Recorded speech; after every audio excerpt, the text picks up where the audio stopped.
नमस्कार विद्यार्थी मित्रांनो, द ऑफिसर युअर पर्सनल मेंटॉरच्या यूट्यूब चॅनेलवरती तुम्हा सर्वांचं स्वागत आहे.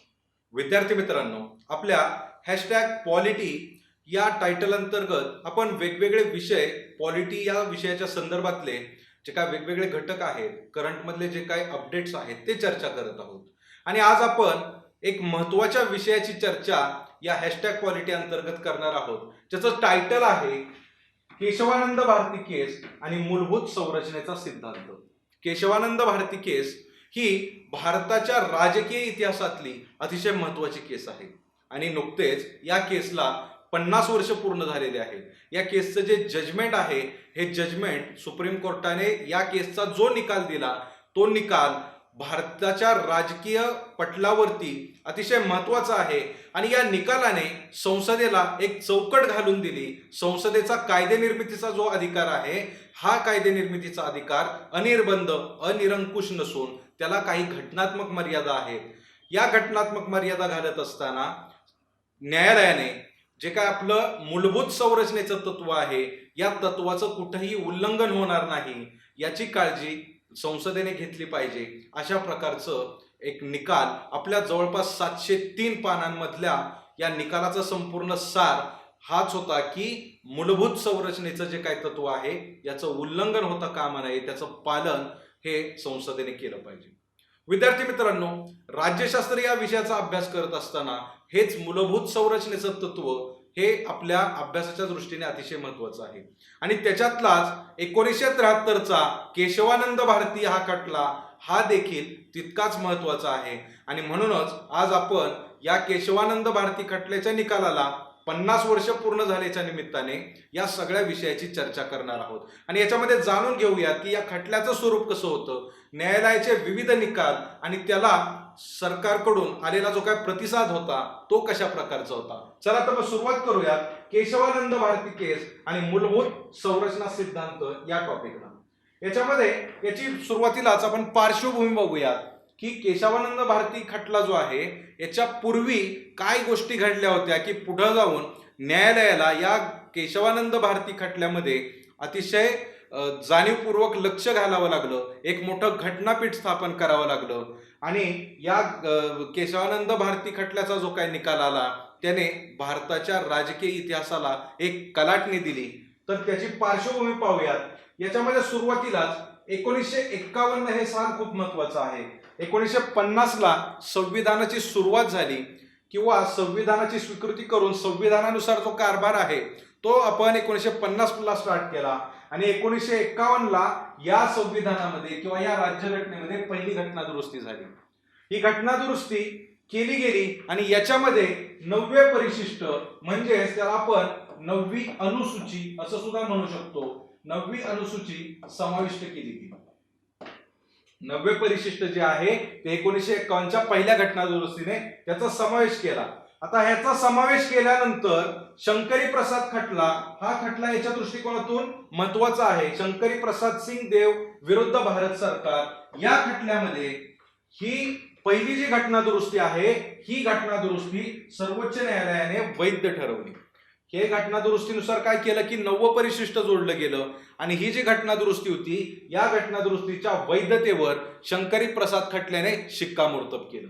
आणि मग याचा परिणाम काय झाला तर याचा परिणाम या निकालामुळं संसदेला राज्यघटनेमध्ये बदल करण्याचा निरंकुश अधिकार मिळाला अशा प्रकारची भावना निर्माण झाली की न्यायालयाने याची वैधता मान्य केलेली आहे आणि त्याच्यामुळंच संसदेला राज्यघटनेमध्ये बदल करण्याचा अपडेट करण्याचा निरंकुश अधिकार मिळालेला आहे. अशा प्रकारे या निकालाचा अर्थ संसदेने किंवा शासनाने घेतला. पुढे याच घटना दुरुस्तीच्या अनुषंगाने पुढे गोलकनाथ खटला हा खटला सुद्धा खूप महत्वाचा ठरतो. 1967च्या गोलकनाथ खटल्यामध्ये सुप्रीम कोर्टाने काय म्हटलं तर संसद मूलभूत अधिकारांमध्ये सुधारणा करू शकत नाही आणि घटना दुरुस्ती करण्याचा अधिकार फक्त संविधान सभेकडे असेल. गोलकनाथ खटला सुद्धा अतिशय महत्वाचा खटला आहे आणि या खटल्यामध्ये सुप्रीम कोर्टाने असं सांगितलं की संसद घटनादुरुस्ती करू शकते, मात्र घटनादुरुस्ती करत असताना मूलभूत अधिकारांमध्ये बदल करण्याचा अधिकार जो आहे तो संसदेला नाही, आणि मूलभूत अधिकारांमध्ये जर बदल करायचा असेल तर त्यासाठी संविधान सभेकडे जावे लागेल किंवा तो अधिकार फक्त संविधान सभेकडे असेल, असं गोलकनाथ खटल्यामध्ये म्हटलं गेलं. आता याच्यामध्ये आपण सुरुवातीलाच पाहिलं की पहिल्या घटना दुरुस्तीने 90 परिशिष्ट किंवा 90वी अनुसूची जी आहे ती समाविष्ट केली गेली. मग हे 90वी अनुसूची नक्की काय होती याची थोडक्यात माहिती घेऊया. हे 90 परिशिष्ट किंवा 90वी अनुसूची जी होती याच्यामध्ये केंद्रीय आणि राज्य कायदे आहे यांची यादी आहे, आणि ज्यांना न्यायालयात आव्हान दिले जाऊ शकत नाही अशा कायद्यांचा समावेश या 90व्या अनुसूचीमध्ये केला जातो. आपल्याला माहिती आहे की न्यायिक पुनर्विलोकन नावाची एक कन्सेप्ट आहे, ज्याद्वारे न्यायालय जे काही कायदे संसदेने केलेले आहेत किंवा विधिमंडळाने केलेले आहेत या कायद्यांची घटनात्मक वैधता न्यायालय तपासत असतं, आणि जर घटनेला अनुसरून तो कायदा घटनेचं उल्लंघन करणारा असेल तर तो कायदा वॉइड ठरवण्याचं किंवा रद्दबादल करण्याचं काम हे न्यायालय करत असतं. मात्र या 90व्या अनुसूचीमुळे काय झालं की केंद्रीय आणि राज्य कायदे जे काही कायदे आहेत या कायद्यांना संरक्षण प्राप्त झालं आणि त्यांना न्यायालयामध्ये आव्हान दिलं जाऊ शकत नाही अशा कायद्यांचा समावेश या 90व्या अनुसूचीमध्ये केला गेला. पुढं 1951 मध्ये पहिल्या घटनात्मक तरतुदी दुरुस्ती कायद्याद्वारे या अनुसूचीचा समावेश जो आहे तो राज्यघटनेमध्ये केला गेला.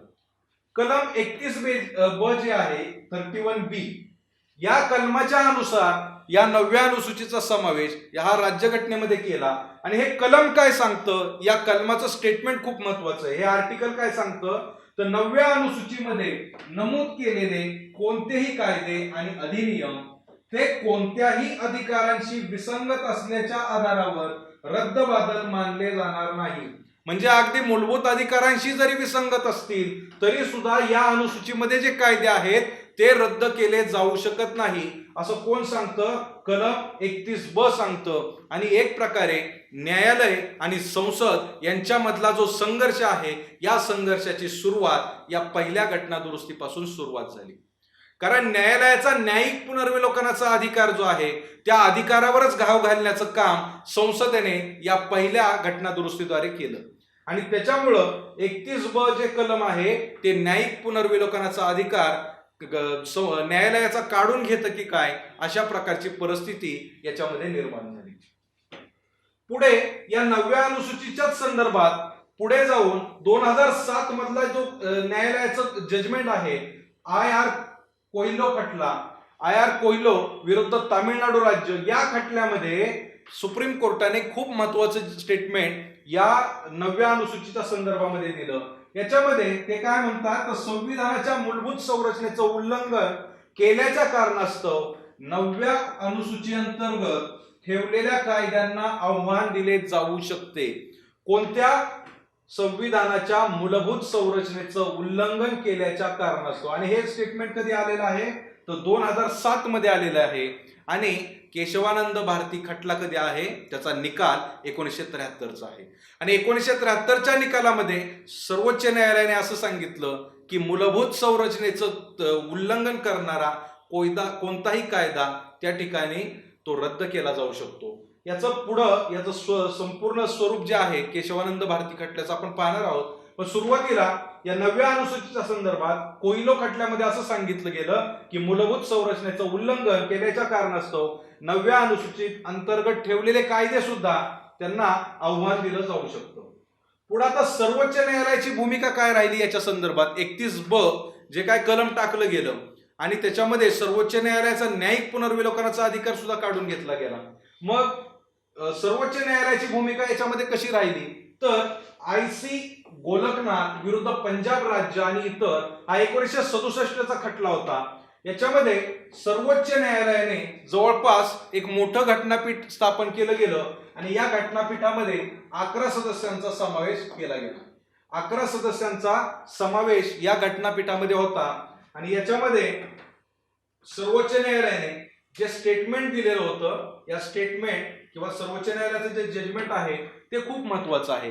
हे स्टेटमेंट किंवा हे जजमेंट देत असताना 6 विरुद्ध 5 अशा बहुमताने म्हणजे 11 पैकी 5 जण या जजमेंटच्या विरोधात होते, तर 6 जण या जजमेंटच्या बाजूने होते आणि या बहुमताने निर्णय दिला की कोणताही मूलभूत हक्क काढून घेण्याचा अधिकार संसदेला नाही. जसं की आपण मगाशीच या गोलकनाथ खटल्याच्या संदर्भातलं जजमेंट आपण पाहिलं की संसद हे मूलभूत हक्कांमध्ये कोणताही बदल करू शकत नाही, त्यासाठी आपल्याला घटनापीठाकडे जावं लागेल आणि मूलभूत हक्क काढून घेण्याचा अधिकार संसदेला नाही, हे गोलकनाथ खटल्याने आपल्याला सांगितलं. याच निकालाच्या आधारे पुढे 1969 मध्ये बँक राष्ट्रीयकरणाचा आणि संस्थानिकांचे तनखे म्हणजे प्रिव्ही पर्सेस जे होतात ते रद्द करण्याचा जो सरकारचा निर्णय होता, हा निर्णय घटनाबाह्य ठरवण्यात आला. कोर्टाने हे जे निर्णय होते हे निर्णय घटनाबाह्य ठरवले. आता न्यायालयाने अशी भूमिका घेतल्यानंतर सरकार सुद्धा थोडंसं ऍक्टिव्ह झालं की सरकारचा जो कायदे निर्मितीचा हक्क आहे त्याच्यावरती कुठंतरी न्यायालयाकडून अतिक्रमण होतंय अशी भावना शासनाची झाली आणि यालाच प्रतिसाद म्हणून शासनाने प्रतिसाद काय दिला, तर जो काय आता निकाल दिलेला होता न्यायालयाने की बँकांचं राष्ट्रीयकरण आणि प्रिव्ही पर्सच्या संदर्भातला घटनात्मक व्हायलेशन केल्यामुळं ते रद्द करण्याचा, यासाठी इंदिरा गांधी यांनी काय केलं तर 24वी आणि 25वी घटना दुरुस्ती विधेयक संमत करून घेतली. लगेच 24वी आणि 25वी घटना दुरुस्ती संमत करून घेतली. आता या घटना दुरुस्त्यांमध्ये नक्की काय होतं, तर 24वी घटना दुरुस्ती होती, त्याच्यामध्ये 24वी घटना दुरुस्ती 1971 ला केली गेली आणि त्याच्यामध्ये काय सांगितलं तर संविधानाच्या कोणत्याही भागामध्ये सुधारणा करण्याचा अधिकार संसदेने स्वतःला दिलेला आहे. म्हणजे संसद संविधानाच्या कोणत्याही भागामध्ये अगदी मूलभूत अधिकार असतील तरी सुद्धा त्याच्यामध्ये बदल करण्याचा अधिकार संसदेला आहे. हा अधिकार 24व्या घटना दुरुस्ती 1971 नी संसदेने स्वतःला दिला. पुढे 25वी घटना दुरुस्ती काय सांगते, 1972 ची 25व्या घटना दुरुस्तीमध्ये मानव अधिकार आहे, हा अधिकार मूलभूत अधिकार म्हणून काढून टाकण्यात आला. आपल्याला माहिती आहे की मूलभूत अधिकार जे आहेत त्या मूलभूत अधिकारांपैकी मालमत्तेचा अधिकार या अधिकाराचा समावेश सुद्धा मूलभूत हक्कांमध्ये होता. मात्र पुढे जाऊन 25व्या घटना दुरुस्ती 1972 मध्ये हा अधिकार एक कायदेशीर अधिकार झाला, मूलभूत अधिकारांच्या हक्काच्या यादीतून त्याला वगळण्यात आलं. पुढं मग 29वी घटना दुरुस्ती सुद्धा संसदेने केली आणि त्याच्यामध्ये केरळ राज्य सरकारचे 2 कायदे 9व्या अनुसूचीमध्ये नोंदवले. आपण माहिती आहे की सुरुवातीला 9वी अनुसूची आपण पाहिली, त्या 9व्या अनुसूचीमध्ये काय आहे की असे कायदे केले जातात, असे कायदे त्या अनुसूचीत टाकले जातात की जिथं त्याला कोणताही न्यायालय त्याच्यावरती कोणती कारवाई करू शकत नाही आणि म्हणून 29व्या घटना दुरुस्तीने केरळ राज्य सरकारचे 2 कायदे या अनुसूचीमध्ये नोंदवले गेले. पुढं मग काय झालं की या अनुसूचीमध्ये ते 2 कायदे टाकले, हे कायदे त्या जमीन सुधारणेशी रिलेटेड होते. 1970 मध्ये केरळच्या जमीन सुधारणेविषयक काही कायदे होते आणि ते कायदे 9व्या अनुसूचीमध्ये टाकले गेले आणि त्यामुळं केशवानंद भारती यांनी या कायद्याला आव्हान दिलं. काय केलं, या कायद्याला आव्हान दिलं, कारण ज्याने काय केलं, धार्मिक मालमत्तेच्या व्यवस्थापनावरील निर्बंध लादले होते आणि केशवानंद भारती हे तिथल्या केरळमधील एका मठाचे मठाधिपती होते आणि त्यांना केरळचे शंकराचार्य म्हणून ओळखलं जात होतं आणि त्यांच्या अंतर्गत त्या जे काय मठ होता त्याच्या अंतर्गत अनेक मालमत्ता होत्या आणि त्याच्यामुळं त्या धार्मिक मालमत्तेचं व्यवस्थापन जे होतं त्याच्यावरती काही निर्बंध या कायद्याने लादले गेले आणि त्याच्यामुळं केशवानंद भारती यांनी या कायद्याला आव्हान दिलं. आता या कायद्याला आव्हान दिल्यानंतर सरकारी हस्तक्षेपाशिवाय धार्मिक मालकीच्या मालमत्तेचे व्यवस्थापन करण्याच्या अधिकाराशी संबंधित जे कलम 26 आहे या अंतर्गत या खटल्याला त्यांनी आव्हान दिलेलं होतं. आता या खटल्याला आव्हान दिल्यानंतर या खटल्याच्या सुनावणीसाठी सर्वोच्च न्यायालयाने 13 न्यायाधीशांचं खंडपीठ स्थापन केलं. सर्वोच्च न्यायालयाच्या लक्षात आलं की हा खटला फक्त जमीन सुधारणांशी रिलेटेड नाही, तर हा खटला त्याच्याही पेक्षा गंभीर स्वरूपाचं प्रकरण आहे आणि याच्यामध्ये लक्ष घालणं, गांभीर्यपूर्वक लक्ष घालणं गरजेचं आहे आणि त्यासाठी सर्वोच्च न्यायालयाने काय केलं तर 13 न्यायाधीशांच्या अंतर्गत एक न्यायाधीशांच्या खंडपीठाची स्थापना केली. याच्यापूर्वी गोलकनाथ खटला पाहिला, तिथं 11 न्यायाधीश होते आणि गोलकनाथ खटला हा मूलभूत हक्कांशी रिलेटेड होता. इथं सुद्धा मूलभूत हक्क आणि त्याच्यामध्ये करायचे बदल याच्याशी रिलेटेडच हे घटनापीठ असल्यामुळं पहिला जो खटला आहे त्याच्यावरच आधारित निकाल द्यायचा असल्यामुळे त्याच्यापेक्षा मोठं घटनापीठ स्थापन करणं गरजेचं होतं आणि त्यासाठी 13 न्यायाधीशांच्या खंडपीठाची स्थापना जी आहे ती केली आणि ती आतापर्यंतची इतिहासातली सर्वात मोठी संख्या किंवा घटनापीठाची सदस्य संख्या आपल्याला म्हणता येईल की ती होती. केशवानंद भारती खटल्याच्या संदर्भात सर्वोच्च न्यायालयाने गोलकनाथ खटल्यातील जो 1967चा निर्णय होता तो निर्णय फिरवला आणि हा निर्णय फिरवायचा असल्यामुळंच गोलकनाथ खटल्यातलं जे काय 11 न्यायाधीशांचं खंडपीठ होतं, या 11 न्यायाधीशांच्या खंडपीठाला आव्हान द्यायचं होतं किंवा त्याच्या निकालाचा पुनर्विचार करायचा होता आणि त्याच्यामुळं 13 न्यायाधीशांचं खंडपीठ या केशवानंद भारती खटल्यामध्ये सर्वोच्च न्यायालयाने स्थापन केलं. न्यायालयाने काय केलं तर 24वा घटनादुरुस्ती कायद्याची वैधता मान्य केली. घटनादुरुस्ती कायद्याची वैधता जी आहे ती केशवानंद भारती खटल्यामध्ये सुप्रीम कोर्टाने मान्य केली आणि संसदेला मूलभूत हक्कांसह घटनेच्या कोणत्याही भागात फेरबदल वा दुरुस्ती करण्याचा अधिकार आहे हे मान्य केलं. बघा, घटनादुरुस्ती कायद्याच्या संदर्भामध्ये गोलकनाथ खटला काय सांगतो, न्यायालय मूलभूत हक्कांमध्ये बदल करू शकत नाही. मूलभूत हक्कांमध्ये बदल करायचा असेल तर संसदेला तो अधिकार नाहीये. संसदेला जर मूलभूत हक्कांमध्ये बदल करायचा असेल तर त्यासाठी पुन्हा घटना समितीची स्थापना करावी लागेल. हे कोण सांगतं? गोलकनाथ खटल्यातला सुप्रीम कोर्टाचं जजमेंट सांगतं. मग सुप्रीम कोर्टाने काय केलं, गोलकनाथ खटल्याचा निर्णय फिरवला आणि केशवानंद भारती खटल्यामध्ये सर्वोच्च न्यायालय काय सांगतं तर संसदेला मूलभूत हक्कांसह घटनेच्या कोणत्याही भागात फेरबदल व दुरुस्ती करण्याचा अधिकार आहे. हे केशवानंद भारती खटल्यात मान्य केलं. पण हे मान्य करत असताना खूप महत्वाचा एक मूलभूत ढाचा जो आहे तो न्यायालयाने घालून दिला आणि तो आहे, असं करत असताना सर्वोच्च न्यायालयाने घटनेची मूलभूत संरचना ही नवीन संकल्पना मांडली. काय मांडलं? घटनेची मूलभूत संरचना, basic structure of the constitution, म्हणजेच घटनेची मूलभूत संरचना ही संकल्पना सुप्रीम कोर्टाने काय केलं, केशवानंद भारती खटल्याच्या संदर्भामध्ये आपल्याला सांगितली.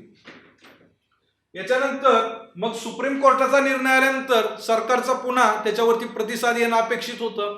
मग शासनाने काय केलं तर शासनाने 42व्या घटनादुरुस्ती कायदा केला 1976 ला आणि कलम 368 मध्येच दुरुस्ती केली गेली.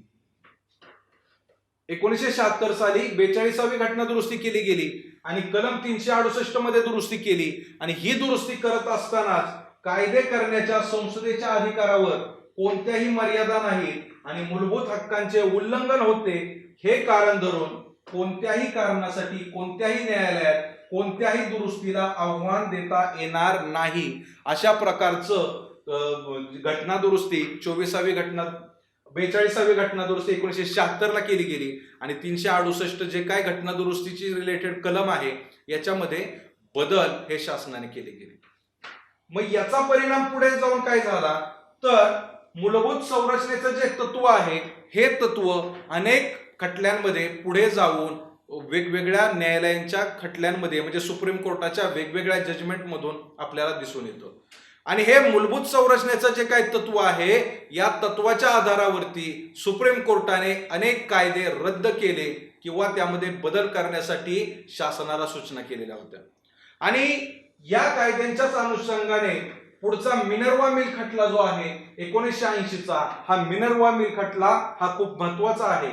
या तरतुदींमुळे राज्यघटनेचे मूलभूत वैशिष्ट्य असलेल्या न्यायालयीन पुनर्विलोकनाच्या अधिकाराचं उल्लंघन होत असल्याने जे काय तरतूद होती 42वी घटनादुरुस्ती 1976 ची ही तरतूद अवैध ठरवली गेली. ही तरतूद अवैध ठरवली गेली कोणत्या कारणास्तव? मूलभूत संरचनेचं तत्व. पुढं वामनराव खटल्यामध्ये 1981 ला सर्वोच्च न्यायालय काय म्हणतं तर सर्वोच्च न्यायालयाने या मूलभूत संरचनेचं तत्व अंगीकारलं आणि 24 एप्रिल 1973 नंतर केलेल्या घटनादुरुस्ती कायद्यांना ते लागू असेल असं म्हटलं. आता 24 एप्रिल 1973 नंतर का तर 24 एप्रिल 1973 हा दिवस भारतीय राज्यघटनेच्या दृष्टीने, भारतीय राज्यव्यवस्थेच्या दृष्टीने आणि भारताच्या राज्यव्यवस्थेच्या दृष्टीने अतिशय महत्वाचा आहे. का तर 24 एप्रिल 1973 रोजी केशवानंद भारती खटल्याचा निकाल आला होता. केशवानंद भारती खटल्याचा निकाल हा कधी आला होता तर 24 एप्रिल 1973 ला सुप्रीम कोर्टाने एक लँडमार्क जजमेंट दिलं, ज्याच्यामध्ये सांगितलं की मूलभूत संरचनेचं जे काय तत्व आहे, जो काय सिद्धांत आहे, त्याचं उल्लंघन करणारा कोणताही कायदा रद्द ठरवला जाईल, कारण तो घटनेचं किंवा मूलभूत संरचनेच्या तत्वाचं उल्लंघन करतो. आणि म्हणून वामनराव खटल्यामध्ये 1981 ला सर्वोच्च न्यायालयाने काय सांगितलं, 24 एप्रिल 1973 नंतर केलेल्या घटना दुरुस्ती कायद्यांना हे तत्व, जे काय मूलभूत संरचनेचं तत्व आहे, ते लागू होईल. याच्यानंतर हे मूलभूत संरचनेचं जे काय तत्व आहे ते नक्की कसं आहे, तर मूलभूत संरचनेचं तत्व म्हणजे काय, घटनेचा जो मूलभूत ढाचा आहे, हा मूलभूत ढाच्याचं उल्लंघन करणारे कोणतेही कायदे न्यायालय रद्द ठरवू शकतं. आता या मूलभूत संरचना संकल्पनेची व्याख्या स्पष्टपणे दिली आहे का न्यायालयाने, तर नाही दिलेली. त्यासोबत मूलभूत संरचना म्हणजे काय, त्याचे घटक कोणते, याबद्दलची माहिती न्यायालयाने दिलेली का किंवा राज्यघटनेमध्ये दिलेली आहे का, ती दिलेली नाहीये. मात्र सुप्रीम कोर्टाचे आतापर्यंतचे वेगवेगळे निवाडे पाहिले, निकाल पाहिले, तर त्याच्यातून आपल्याला या मूलभूत संरचनेचं जे काय तत्व आहे याचे वेगवेगळे घटक आपल्याला दिसून येतात. मग ते घटक कोणते आहेत, तर ते घटक म्हणजे राज्यघटनेचं श्रेष्ठत्व, म्हणजे राज्यघटना श्रेष्ठ आहे, घटनेपुढे कोणीही नाही. पुढं भारतीय राज्यव्यवस्थेचं जे काय स्वरूप आहे ते स्वरूप, राज्यघटनेचे धर्मनिरपेक्ष स्वरूप, अधिकारांची विभागणी, संघ, राज्य, समवर्ती सूची, यासोबत कायदेमंडळ, कार्यकारी मंडळ, न्यायमंडळ यांच्यामध्ये जे काय अधिकारांची विभागणी आहे, या अधिकारांच्या विभागणीचं जे काय तत्व आहे हे सुद्धा या मूलभूत संरचनेचाच एक भाग आहे. राज्यघटनेचं संघराज्यीय स्वरूप, फेडरल स्ट्रक्चर जे आहे ते फेडरल स्ट्रक्चर सुद्धा मूलभूत संरचनेचा भाग आहे. देशाची एकात्मता आणि अखंडता, कल्याणकारी राज्य, सामाजिक आणि आर्थिक न्याय आणि न्यायालयीन पुनर्विलोकन. न्यायालयीन पुनर्विलोकनाचं जे काही तत्व आहे, म्हणजे आपण मगाशी पाहिल्याप्रमाणे न्यायालयाचा तो एक अधिकार आहे, घटनेशी सुसंगत नसणारे कायदे रद्द करण्याचा न्यायालयाचा अधिकार, म्हणजेच न्यायालयीन पुनर्विलोकन. आणि ते सुद्धा मूलभूत संरचनेचं तत्व आहे किंवा मूलभूत संरचनेचा एक पार्ट आहे. व्यक्तीचे स्वातंत्र्य व प्रतिष्ठा, संसदीय प्रणाली, कायद्याचे राज्य, मूलभूत हक्क आणि मार्गदर्शक तत्वे यांचा समतोल, यानंतर समानतेचं तत्व, मुक्त व न्याय्य निवडणुका, स्वतंत्र न्याय व्यवस्था, राज्यघटना दुरुस्ती करण्याचा संसदेचा मर्यादित अधिकार, न्यायासाठी प्रभावी उपाययोजना, या आणि यासोबत इतर काही गोष्टी या मूलभूत संरचनेच्या तत्वाचा भाग आहेत. या गोष्टी जरी राज्यघटनेमध्ये दिलेल्या नसल्या तरी सुद्धा न्यायालयांच्या विविध निवाड्यांच्या माध्यमातून हे मूलभूत संरचनेचे तत्व असल्याचं प्रतीत होतं. विद्यार्थी मित्रांनो, अशा प्रकारे 1973 चा जो काही केशवानंद भारती खटला आहे, हा खटला या मूलभूत संरचनेच्या तत्वाच्या अनुषंगाने खूप महत्वाचा ठरला. केशवानंद भारती खटल्याचं पुढं काय झालं, तर हायकोर्टामध्ये सुद्धा केशवानंद भारती यांच्या विरोधात हा खटला लागलेला होता, म्हणून त्यांनी सुप्रीम कोर्टामध्ये अपील केलेलं होतं. आणि सुप्रीम कोर्टामध्ये सुद्धा केशवानंद भारती यांच्या विरोधात हा खटला गेला किंवा ते केस हारले. मात्र या केशवानंद भारती खटल्याने भारताला एक मूलभूत संरचनेचं तत्व दिलं, भारतीय राज्यघटनेमधलं किंवा भारतीय राज्यव्यवस्थेमधलं एक लँडमार्क जजमेंट आपण म्हणू शकतो, एक मूलभूत ढाचा, जो एक पाया जो आहे संरचनेचा तो घालून दिला. आणि त्यामुळं कायदे मंडळांनी इथून पुढे कायदे करत असताना या मूलभूत संरचनेच्या तत्वाचा विचार करून आपले कायदे केले, तर ते कायदे अधिक चांगल्या प्रकारे भारतीय राज्यघटनेचा आदर राखून लोकशाहीला पूरक असेच कायदे ते ठरतील, अशा प्रकारचे कायदे करण्याचं काम हे यानंतरच्या कायदे मंडळातल्या किंवा संसद असेल, विधानमंडळ असेल यांनी केलं. आणि न्यायालयालाही या कायद्यांवरती एक वॉचडॉग ठेवण्याचं काम न्यायालय त्या मूलभूत संरचनेच्या तत्वाच्या आधारे करणं सोपं झालं. अशा प्रकारे या केशवानंद भारती खटल्याचा निकाल जो आहे 24 एप्रिल 1973 लागला. 24 एप्रिल 2023ला या खटल्याला किंवा या निकालाला 50 वर्ष पूर्ण झाली आणि त्या अनुषंगाने या संपूर्ण खटला, त्याचा निकाल, मूलभूत हक्क, राज्यघटना आणि त्याचं घटना दुरुस्तीचा संसदेचा अधिकार, न्यायालयांचे विविध जजमेंट्स, या सर्वांचा आढावा या केसच्या अनुषंगाने आज आपण घेतला. इथंच थांबूयात. धन्यवाद. The officer your personal mentor चॅनलच्या नवनवीन अपडेट्ससाठी चॅनलला लाईक, सबस्क्राईब आणि शेअर करा. थँक्यू.